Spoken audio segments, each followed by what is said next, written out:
What's up, guys? And today we are going to be reacting to his story. Let's head right into it. Whoa.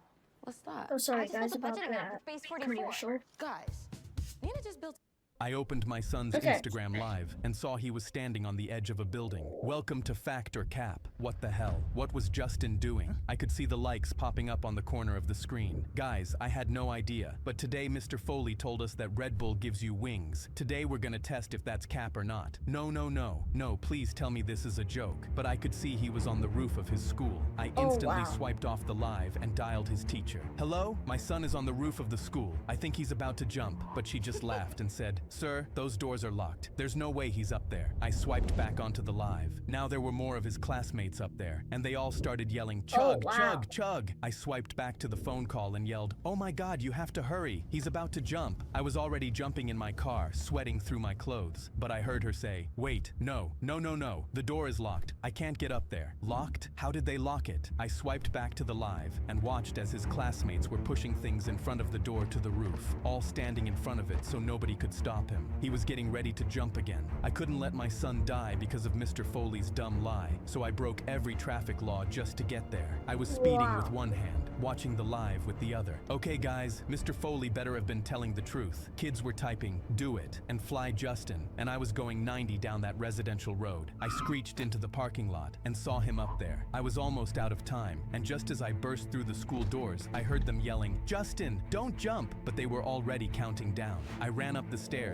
and saw multiple teachers pounding on the door to get onto the roof, one being Mr. Foley, and as bad as I wanted to punch him in the face, I had to get to Justin first. I could hear them outside. 3, 2, 1, no! And just as we all busted through that door, we saw Justin running toward the edge of the building. I screamed, "Justin, no!" But he jumped. He flew off the edge of the building, thinking he was about to fly. Everyone screamed, cried, and he hit the ground. I looked over at Mr. Foley. "You told him to jump off the roof?" He tried to make up an excuse. How was I supposed to know he'd believe me? I was just joking. And in that moment, I couldn't hold back. As they loaded him into the ambulance, I shoved Mr. Foley off the roof too.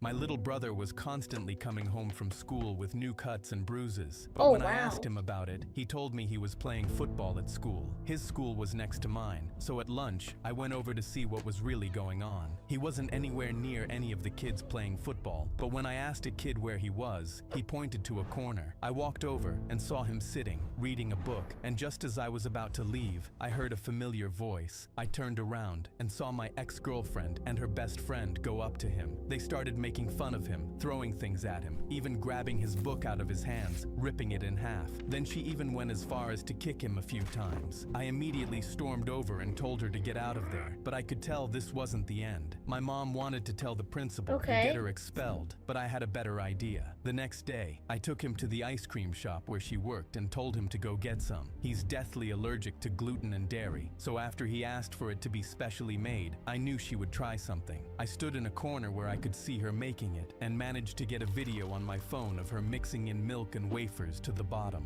This would have killed him. I showed the manager, and instead of getting expelled, she now has a criminal record. After 8 years on death row, I was ready to die. They said I killed Rebecca. My fingerprints were on the knife. My blood was at the scene. I told them I didn't do it, but nobody believed me. I spent years fighting, filed every appeal, exposed every contradiction in the evidence. None of it mattered. My lawyer stopped returning my calls. My appeals were exhausted. My family stopped visiting 2 years ago. Even my own mother thought I did it. The only person who ever believed me was my grandmother, and she passed away 5 years ago. So when they asked what I wanted for my last meal, I thought of her. Her meatloaf, the one she made me every birthday. I wrote out her recipe from memory, every measurement and technique precise. An hour later, the prison chef showed up at my cell holding my form. "What is this?" "Meatloaf. This is a novel, not a recipe. Ground beef 60%, ground pork 40, breadcrumbs soaked in whole milk for exactly 10 minutes, yellow onion, not white, sautéed in butter until translucent, fresh thyme, not dried, Worcestershire, 2 tablespoons, no substitutes, and this glaze with brown sugar and apple cider vinegar, brushed on at 340 degrees, 20 minutes before done." He looked at me through the bars. "Why so specific?" "It's how my grandmother made it. She's gone now. If I'm going to die Friday, I want to taste her cooking one last time." He was quiet for a moment. "Some of these ingredients we don't stock. Fresh thyme, whole milk, real butter. I'll have to special order them. I have 48 hours. He sighed. "I'll make it exactly how you wrote it." Thursday morning, the ingredients arrived and the chef started cooking. I could smell it from my cell an hour later. Onions sautéing in butter, grandma's kitchen, good though Saturday too. mornings, her humming while she cooked. I sat on my bunk and cried for the first time in 8 years. Thursday afternoon, the chef ran into problems. The oven temperature wouldn't hold steady. He had to recalibrate, start over on the glaze twice. It has to be perfect, he told the warden. It's his last meal. Thursday night, I couldn't sleep. Not from fear, from the smell. The meatloaf baking through the night while I sat alone with I can memories of get the that. only person I who know. believed I was innocent. Friday, Okay. execution day. 10 a.m. and no meal yet. Noon, and the chef said the glaze wasn't right. 2 p.m. a guard brought regular prison lunch because the meatloaf still wasn't ready. 4 p.m. 2 hours left. The smell was overwhelming. Guards kept walking past the kitchen just to breathe it in. 5 p.m. the warden came to my cell. Your meal isn't ready. We're delaying the execution 2 hours. 6 p.m. came and went. The original execution time. I was still alive, waiting for meatloaf. 7:30. The chef finally appeared with a covered plate. He looked exhausted. He uncovered it, and the meatloaf looked exactly like my grandmother's. I ate slowly, savored every bite. Perfect. I finished the last bite at 7:51. 9 minutes left. The guard opened my cell. Time to go, Preston. favorite They number, walked me number down the hallway 9. past other cells. Inmates were silent. They always were during execution walks. We reached the preparation room. The chaplain asked if I wanted to pray. I said no. 7:55. 5 minutes. They started walking me toward the chamber. That's when the warden's phone rang. He answered and his face changed. Stop. Everyone stop moving. What's happening? Rebecca's Wow. ex-boyfriend just confessed to her murder. You're innocent. My legs gave out. A guard caught me. The chef appeared in the hallway out of breath. He slid down the wall and sat next to me. If that meatloaf had been ready on time, you'd already be gone. I just sat there, still alive, because Wow, that's just crazy. Why is there a commercial again? Wow.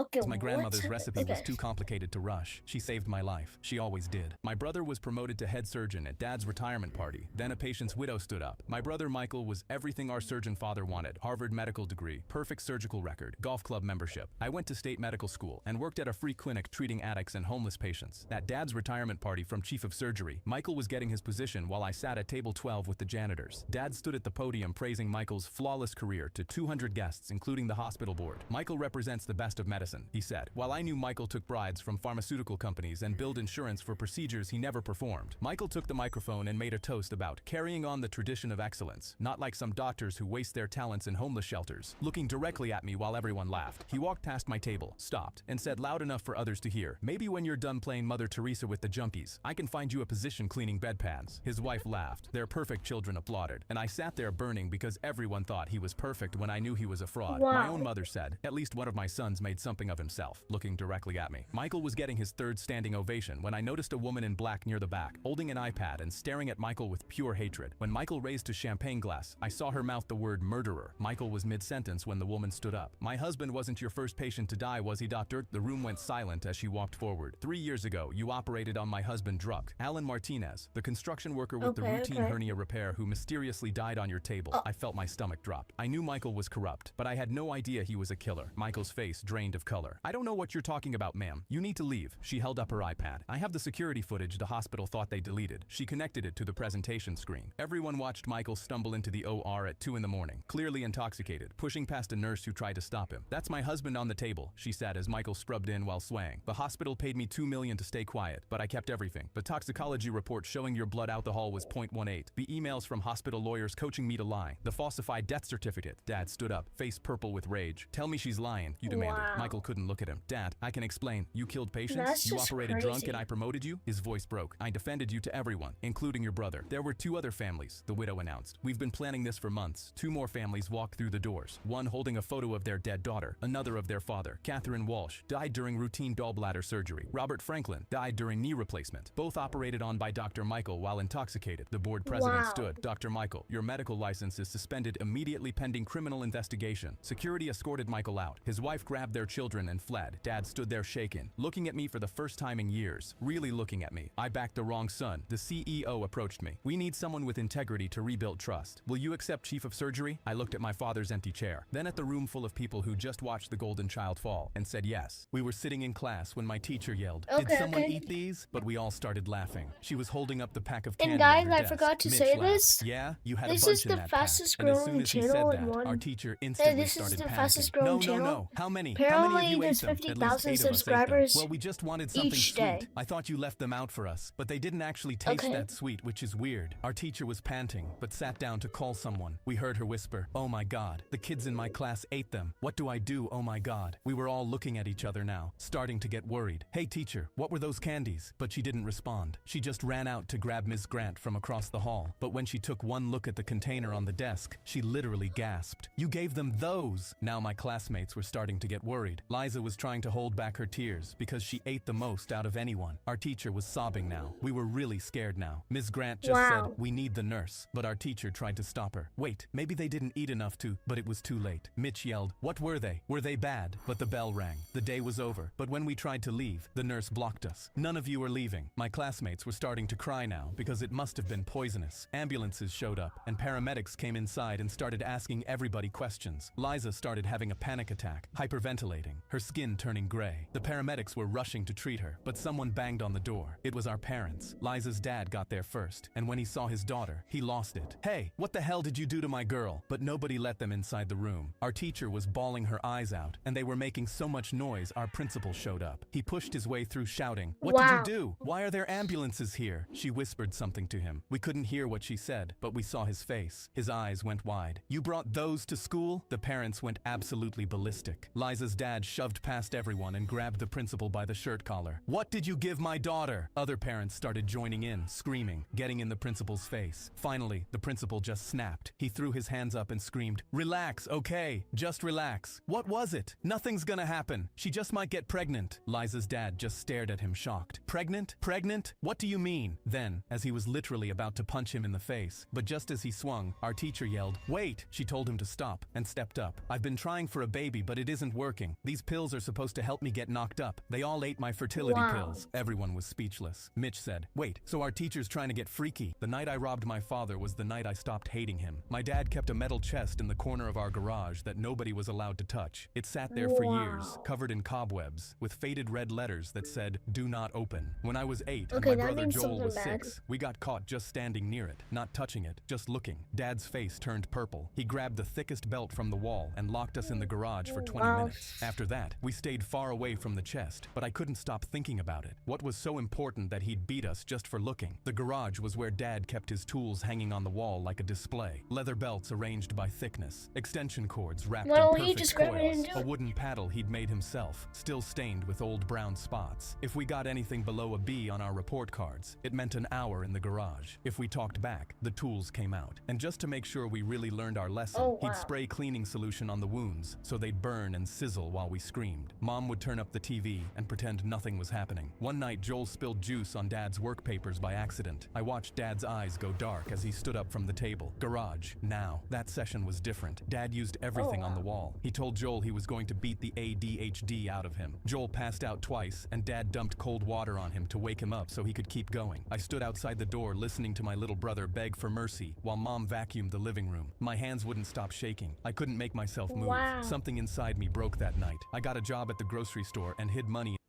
It's so easy to become Okay, a that's podcaster just with Riverside. crazy. First, go to that- Riverside and open an account. When you're Oh, In a that's it. sock under my mattress. I Okay. researched bus routes and cities where 2 teenage boys could disappear, but I needed more money than minimum wage could give me. That's when I started thinking about the chest again. The opportunity came 6 months later when Dad left for a weekend hunting trip. I shook Joel awake at midnight. "We're leaving tonight." We crept down to the garage with flashlights, and my hands were trembling as I pulled the tarp off the chest. I found a crowbar on the wall and wedged it under the lock. It took 3 tries before the metal snapped. Inside was nothing like I'd imagined. Stacks of $100 bills wrapped in rubber bands. Underneath the money was a black handgun and a box of bullets. And at the very bottom, photographs. I held one up to my flashlight Wow. and my stomach lurched. It was Dad as a kid, maybe 7 or 8 years old, with bruises covering his arms and face. Standing behind him was a man who looked like an older, meaner version of my father. His father. I grabbed all the money and stuffed it in my backpack. Joel reached for the gun, but I slapped his hand away. We're not like him. We left the gun exactly where we found it. 3 months later, my aunt tracked us down at the motel where we'd been staying. He's gone. I gripped the phone harder. What do you mean gone? He went into the garage 3 nights ago and didn't come out. Your mom heard screaming for hours. Then one loud bang. My legs gave out and I sat down hard on the motel bed. He left a note, she said. 5 words. I failed. I couldn't break the cycle. I didn't cry because I missed him. I cried because I finally understood him. He'd kept those photos his whole life. Evidence of what his father did to him. He knew exactly what he was doing to us and he couldn't stop himself. The chest wasn't a secret. It was a confession he couldn't make out loud. Joel and I never touched a belt, never raised our voice, never lifted a hand. The cycle broke with us. My daughter finally brought home a boyfriend I didn't want to kill. I'd been striking out with her boyfriends for 6 straight years. Kevin stole $20 from my wallet during Thanksgiving dinner. Brad showed up wasted to my wife's birthday and puked all over our new carpet. Then there was Connor, who called me sir while dealing weed to middle schoolers behind the 7-Eleven. So when my daughter Alyssa said she was bringing home her new college boyfriend for spring break, I braced myself for another disaster. His name's Alex, she announced. And he's different, Dad. Right. I'd heard that line before every single time. Alex rolled up Friday afternoon in a beat-up Honda older than my daughter. He walked to our door with nervous energy and a firm handshake. Nice to meet you, Mr. Palos, he said, looking me dead in the eye. Most of her exes couldn't manage that much. Still, I'd learned not to trust good first impressions. During dinner, he was polite enough, asked about my work, complimented my wife's enchiladas, helped clear plates without being asked. He kept his phone in his pocket the entire meal. I found myself grudgingly impressed, but experience taught me the charming ones were usually the most dangerous. 2 nights later, I was in the garage at midnight wrestling with my motorcycle's stubborn carburetor. Alex appeared in the doorway looking sheepish. Saw the light and thought you might need help. My dad and I used to work on bikes before he passed. I know engines pretty well. Instead of awkward small talk, he rolled up his sleeves and actually knew what he was doing. We worked in comfortable silence for an hour. He handed me tools before I asked. When we finally got the engine purring, he didn't take credit, just smiled and said it felt good to work with his hands again. Next morning, I found my toolbox organized better than it had been in years. Every socket in its place. A note read, "Thanks for letting me help." Reminded me of my old man. I was starting to like this kid, but I was still waiting for the catch. 6 years of losers had trained me too well. On their last day, my wife collapsed in the kitchen making breakfast. 1 second she was flipping pancakes. The next, she hit the floor hard. Looked like a heart attack. Alyssa started screaming. I fumbled with my phone, hands shaking too bad to dial. Alex dropped to his knees beside my wife and started checking her pulse with steady hands. He's an EMT, Alyssa sobbed. An EMT. I'd been so busy hunting for red flags, I never once asked what he did for work. He kept my wife conscious and calm while we waited for paramedics, talking in that steady voice first responders use. At the hospital, Alex stayed 8 hours even though his flight left that evening. Missed his connection. Paid $400 to rebook. When I tried to reimburse him, he refused. Alyssa needed me here. That's what you do for family. While we waited for test results, he quietly handled everything I was too stressed to think about. Called Alyssa's work, picked up prescriptions, made sure we had food at home, called my wife's sister so I didn't have to repeat the story 10 times. My wife was fine, just exhaustion and low blood sugar. Driving him to the airport the next day, Alex turned to me. "Mr. Palos, I love your daughter. I'd like your permission to propose after graduation." I pulled over and looked at this kid who'd proven himself when it mattered most. After 6 years of losers and letdowns, my daughter finally found a keeper. "You have my blessing," I said. "They're getting married next summer." He already calls me Dad.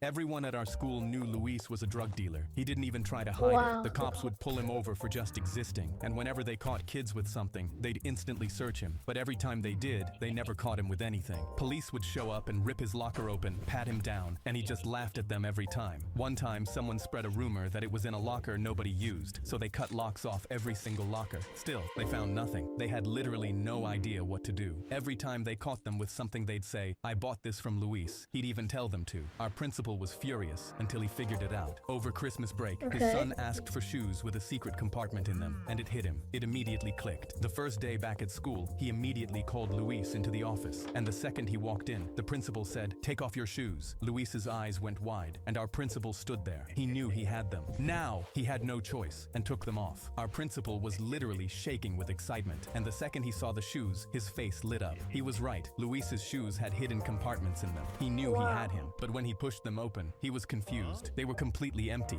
and Luis was laughing his ass off. "What is this? Where are they?" And Luis thought it was so funny. He told him he just got back from vacation. He didn't take any orders yet. We got a call from a woman terrified for her life, saying her ex-husband just broke into her house. She saw he had a gun with him and begged us to hurry. He was in prison after she came forward about being abused by him, but right after he was released, he went to her house looking for revenge. We told her to stay calm and keep the bathroom door locked, and immediately bolted down to the car, adrenaline pumping. But just as we got there, I realized I forgot the keys upstairs. I had to run upstairs to get them, not realizing that it cost This may be the last ad you why is ever there see. another Because commercial? of the free ad block extension from Capital One Shopping, you Cost us almost Okay. an entire minute. We circled the house and kicked in the door. Police, get your ass on the ground. My team was moving upstairs, but as we did, when we heard him break the bathroom door down, we all looked at each other and we rushed up. But just before we got to the top, he shot. Everyone flinched and covered their heads. We heard multiple pops, thankfully none of them hitting my team. But when we looked up, my partner was aiming his gun. He was on the floor. I knew there was no time, so I rushed over to the bathroom, praying the woman was alive. But my heart dropped. I looked inside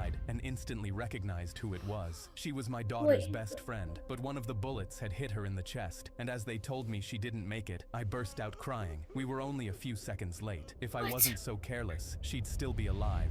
We were in the middle of a test when I caught a student whispering and pointing into his backpack. But just as I was about to Okay. stand up and bust him for cheating, he pulled out something metal and black. This kid was known for causing trouble and harassing multiple girls, one of them being my daughter. And since I was lucky enough to teach her that year, she was sitting right in front of him. I instantly started getting nervous. I didn't have a clear enough view to be sure what it was, but knew I Okay. had to get a better look, so I stood up pretending to help one of my students. However, the second I got a closer look, I realized what it was. It was a handgun. My hands started shaking, but as I sat back down, I dialed 911 on my phone, but knew he'd hear me if I even whispered. I knew I couldn't just walk out of the room and leave them in there, so I texted our principal, praying he'd respond. Sweat was dripping onto my desk, and as he held up finger guns at her, I knew I couldn't wait any longer. That's when I got an idea. I looked at that same student and wrote her a note that said, "Ask me to use the bathroom. Go get the principal, get him to check his phone, and leave the school immediately." And when I handed it to her, she could see how terrified I was. But without saying anything, she left the room. It took everything to hold back my tears. But then someone knocked on the door. Our principal walked in the room, and I immediately saw the kid get nervous. The principal walked up and asked him, "Could you come into the hall with me?" And he stood up with one hand still in his backpack. My heart raced as he walked past my daughter, but just before he finally left the room, he stopped. Everyone watched, and I saw him unzip his bag. My heart stopped, but before anyone could do anything, he pulled out the gun and aimed it directly at my daughter. I yelled, "No, don't," and everyone screamed. I ran towards her, diving in front of her to stop it. I saw police running in behind him, but in slow motion, I saw him pull the trigger. This was it for me. I heard the click and was ready to take a bullet to the spleen, but when I hit the ground, I felt nothing. The police ran in and grabbed him from behind, and when the gun hit the floor, I saw he forgot to take the safety off. The bus driver looked at me through the mirror and said, "Kid, don't get off at your stop today." He reached back with his phone, Okay. showing my mom's number. I grabbed it and called her. A man with a thick accent answered, telling me to come straight home, but I heard my mom screaming, "Don't come home, Okay, don't, run." don't, The bus driver don't. instantly grabbed his radio. Code red on bus 19. I need police at every stop. He told Where's me to the get on the police floor. gonna be I at? dropped between the seats. From the floor, I saw us passing my house. A white van was parked in the Oh, driveway. Three okay. men in ski masks stood around it, and one was holding zip ties. My phone buzzed. A photo of my dad tied up in our basement Oh. with blood running down his face. Another text saying, "Get off at the next stop or he dies. You have 60 seconds. The bus driver looked at my What? screen and shook his head. "It's a trap. Don't move." I started sobbing, asking what was happening, and he just said, "My dad isn't who I think he is." Two more white vans pulled up on both sides of the bus.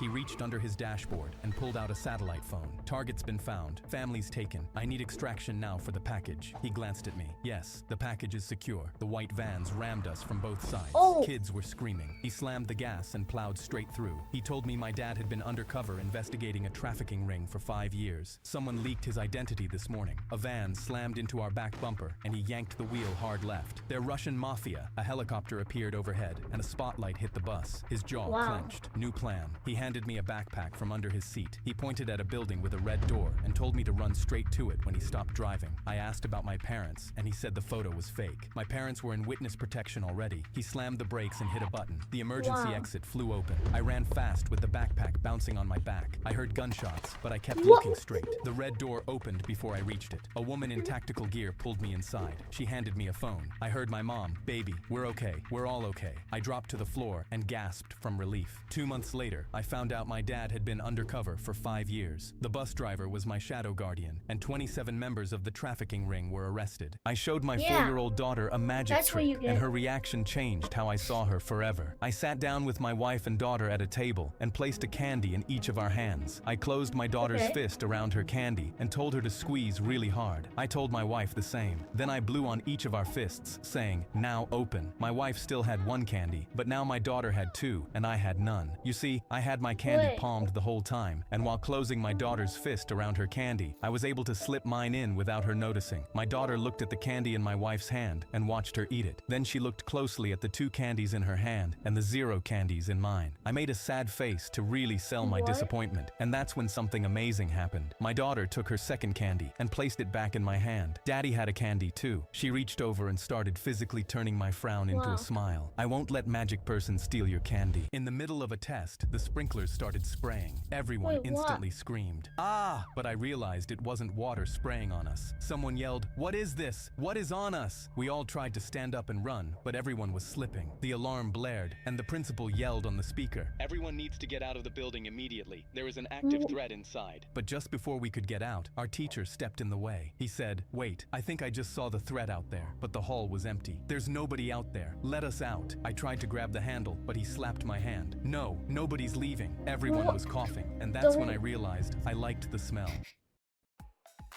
Playing on iPhone? Now you Oh, can why play is there unlocked another on commercial? PC I with don't Google get Play it. Games.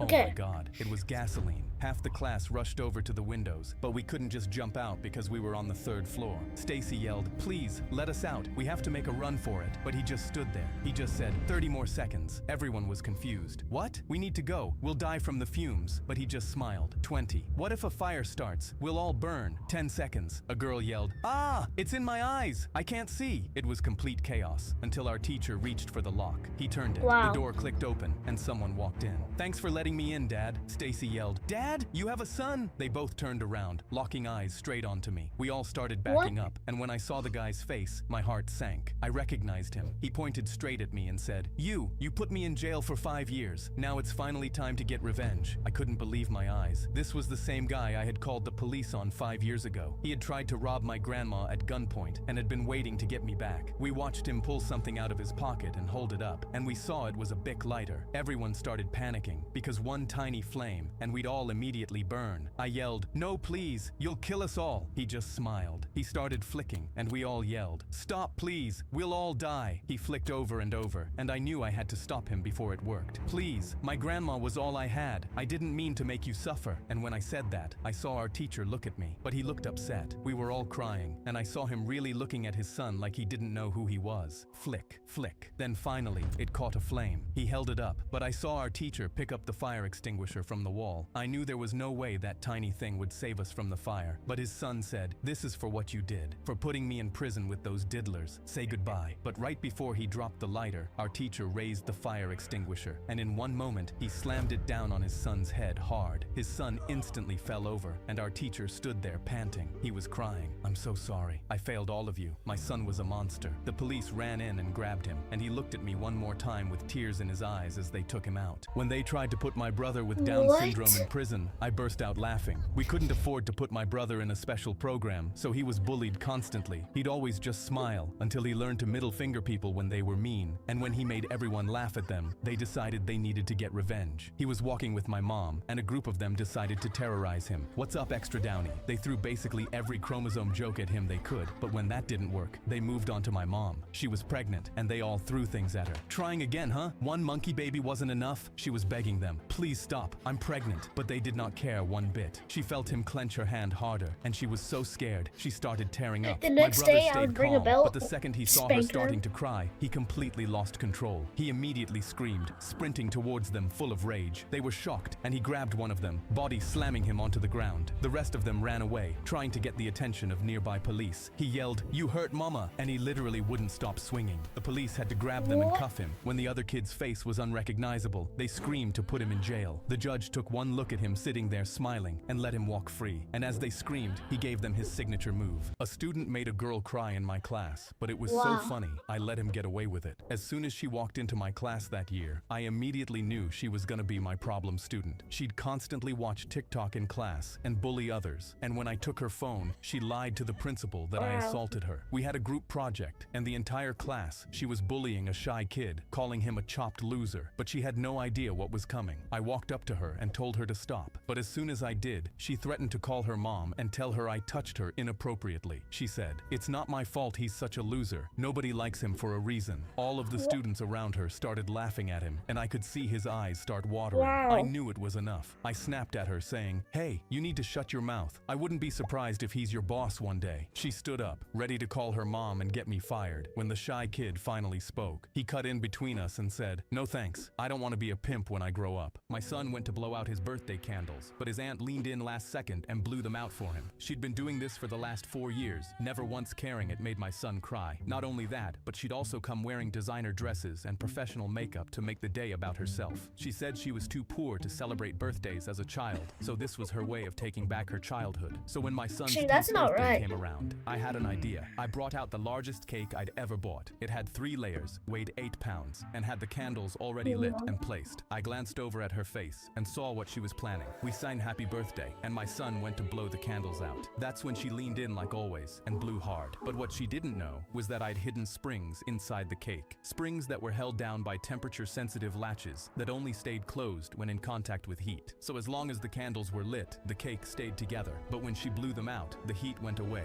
and the latches opened. The springs released, launching the entire center of the 8-pound cake into her face, covering her done-up hair, her professional makeup, and Gucci dress. My That's son what you started get. laughing so hard he was crying, and she ran out in tears. That's when I brought out the second non-booby-trapped cake for my son. My daughter came home crying with an F Okay. because her teacher doesn't know what color blood is. The first time I realized something was wrong, Riley came home from school holding out her arm. "Look, Dad, you can see the blue blood in my veins right here." She traced the blue lines under her skin with her finger. I put down my coffee and looked at her. "Actually, sweetheart, that's not true. Blood is always red because of hemoglobin. It's just darker red in your veins." Her face scrunched up, but Mrs. Miller showed us a whole PowerPoint about it. She even had diagrams from a science book. The next morning, I Wow. packed my work scrubs in my bag. I'm an ER nurse at Mercy General, and I was working the afternoon shift anyway. I sent Mrs. Miller an email asking if I could do a quick presentation about blood for career day that afternoon. She loved the idea. When I arrived, Mrs. Miller introduced me as Riley's dad, who works at the hospital. 28 kids stared up at me from their desks. "I heard you guys learned that blood is blue inside your body," I said. The entire class nodded enthusiastically. Mrs. Miller beamed from her desk in the corner. I pulled out a blood collection tube Wow. from my pocket and held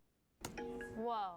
Is there another I just commercial? built a budgeting app in Base 44. Guys, Nina just built it up. This is what we use to draw blood at the hospital. Notice something. The tube creates a vacuum. No oxygen inside at all. I paused. When we draw blood with these, it never touches oxygen until we pop the cap off. I showed them photos on my phone of sealed blood tubes. "See? Still red." Mrs. Miller's smile started fading. She shifted in her chair and cleared her throat. A boy raised his hand and pointed to their science textbook. "But our textbook says it's blue." I picked up the book and checked the publication date, Wow. 1998. Medicine updates pretty fast. We used to think lots of things that turned out to be wrong. Mrs. Miller suddenly stood up from her desk, her hands gripping the edge. "Well, thank you for that interesting presentation, Mr. Johnson, but we need to move on to math now." I nodded and started packing when a girl in the back raised her hand. "So our textbook is wrong?" The class erupted in whispers. Mrs. Miller's jaw clenched and her voice got tight. "The curriculum says..." "Actually," I interrupted, pulling up the state science standards on my phone. I walked over and turned my phone toward her. "The current curriculum specifically mentions this myth as something to correct." She stared at the screen and her eyes narrowed. Her mouth pressed into a thin line and her nostrils flared. "Can I speak with you in the hallway?" The kids watched as we walked out and the door closed behind us. "Do you have any idea how hard it is when parents undermine my authority?" Her face was red and her voice was sharp. "Now they'll question everything I say." I kept my voice calm. "Isn't that exactly what we want them to do? Question things and learn critical thinking?" She crossed her arms tightly. "I've been teaching for 22 years. I'm not changing my whole Wow. curriculum because some nurse thinks he knows better than our textbooks." The next day, Actually, I found out Mrs. Miller gave the class a pop you quiz. shouldn't be Riley came teaching home them crying, wrong. her face red I and think puffy. the Her teacher hands were shaking shouldn't. as she handed me a paper with a big red F on it. I took a deep breath and felt my jaw tighten as I looked at the question. What color is blood inside the body? Riley had written red, and Mrs. Miller had marked it wrong. I requested a meeting with Principal Davis and brought printouts of medical textbooks, the state science standards, and Riley's quiz. The principal called in Mrs. Miller and asked her directly, "Is blood blue inside the body?" After a long pause, Mrs. Miller said, "It's what the children understand better." I leaned forward in my chair. "My daughter is crying every morning before school because she's afraid of getting F's for writing down the truth." The next day, the school replaced replaced their Wow. science books. Now whenever Riley learns something new at school, she comes home and asks me, Dad, is this actually true or is it just a Mrs. Miller truth? At the ice cream truck, the man told me, don't mind Okay. if this tastes funny. I thought it was weird, but really wanted ice cream. My friends were already eating theirs, and chocolate was dripping down their fingers. Does yours taste normal? I said, as I turned to my little sister. She Okay. just shrugged without saying anything, and her tongue was already stained bright blue as she kept eating like nothing was wrong. So I started eating mine too. It tasted amazing, but seconds later, I started to feel off. The world started spinning. I felt like I was gonna pass out until someone grabbed my shoulder. Need some water, buddy? It was the ice cream man. He pulled me towards the ice cream truck, and I saw the water in the back. He Wow. told me to go get some, and my mouth was so dry I knew I had to. I walked inside, and he said, when's your dad coming back? I just wanted the water, but said, probably not for a few minutes. Why? He got a weird smile on his face. Then, he grabbed the whole tub of the ice cream he gave me. Go give some to your friends, then you can all come back for some free water. I thought they'd all be so happy, so I stumbled back out to give it to them. They were all so excited, but just before my sister took a bite, my dad stopped her. Hey, where'd you get that? Everyone started eating, and I said, the nice man in the truck gave it to us for free. My dad was a cop, so instantly looked suspicious. He immediately brought his German Shepherd over to the ice cream. Oh, But I dang. said, Dad, won't Zeus die if he eats chocolate? He didn't answer. Zeus started smelling the ice cream and instantly started barking. Everyone was scared. He was going crazy, and the ice cream man came running out. Wow. Hey, what are you doing? Zeus was growling. I need my ice cream back, but my dad warned him. Stay right there. What did you put in that ice cream? But in that second, he ran for it. He tried to grab the tub, but my dad let go of Zeus' collar.